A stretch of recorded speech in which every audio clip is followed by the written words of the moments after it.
Thiruvananthapuram bus സ്റ്റാൻഡിൽ ഇപ്പോൾ എങ്ങനെയാണ് ഗതാഗതമൊക്കെ പൂർണ്ണമായും തടസ്സപ്പെട്ട സ്ഥിതിയിൽ തന്നെയാണോ? യാത്രക്കാരൊക്കെ നിരവധി പേർ അവിടെ ഉണ്ടോ? എന്താണ് വിവരങ്ങൾ?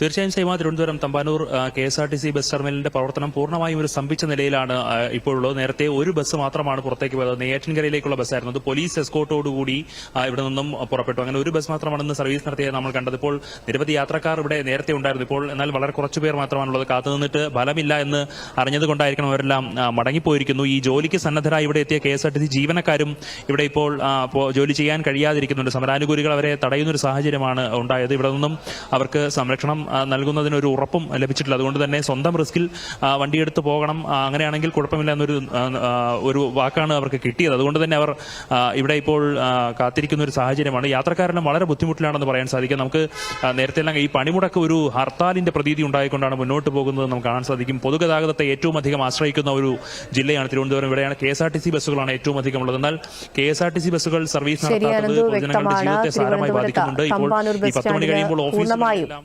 ഓഫീസുകൾ തടസ്സപ്പെട്ടിരിക്കുകയാണ്, സംഭവിച്ചിരിക്കുകയാണ്. വിവരങ്ങൾ നൽകിയത് അനന്തു ആയിരുന്നു.